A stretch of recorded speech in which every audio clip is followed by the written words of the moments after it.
Оның жұмыс үстелінде үнемі бірнеше қорап сіріңке жататын.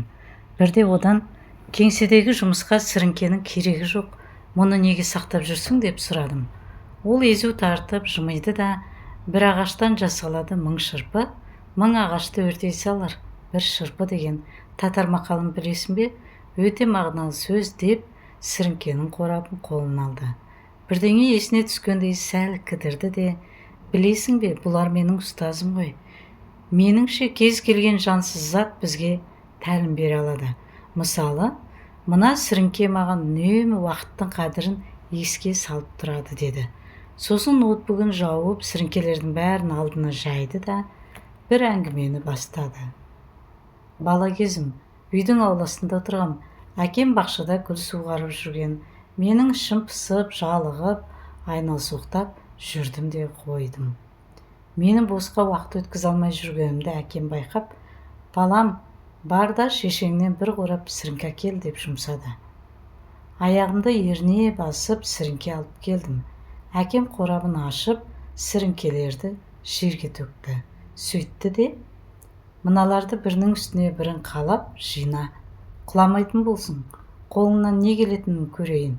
Егер жасай алсаң, дүкеннен кәмпит әперемін деді. Түске дейін әлгі сіріңкені жинаумен алыстым. Түстеніп отырғанда әкем мынадай бір хикаяны баяндады. Бірақ сол әңгімесі мәңгілікке есімде сақталды. Ертеде бір абыз ақсақал көшеде кетіп бара жатып, ерігіп, бос отырған біреуді көреді. Ол кісі ақсақалды танып, амандасады. Бірақ қария қабағын шытқан күйі сәлемін алмай өтіп кетеді. Бірер сағаттан соң әлгі ақсақал кері қайтып келе жатады. Бұл жолы әлгі кісі сіріңкемен ойнап, бірінің үстіне бірін қалап, үй жасап отыр екен. Ақсақал оны алғаш көріп тұрғандай жылы жүзбен амандасып, қал сұрайды. Әлгі кісі таңғалып, ата, жаңа кетіп бара жатқаныңызда жауап бермеп едіңіз, көңіл күйіңіз болмады ма деп сұрайды. Ақсақал күліп, неге болмасын? Менің көңілім қашанда көтеріңкі. Әлгінде мен бара жатқанда сен түк бітірмей құр отыр едің. Мен уақытты зая кетіретін адамды жек көремін.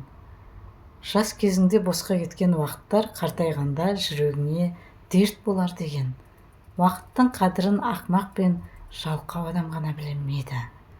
Ал қайтып келе жатқанда қарасам, бірдеңемен айналысып отыр екенсің, соған сүйсіндім дейді. Мен қазірде түк бітіріп отырған жоқпын, сіріңкемен ойнап отыр едім ғой, дейді әлгі кісі күліп.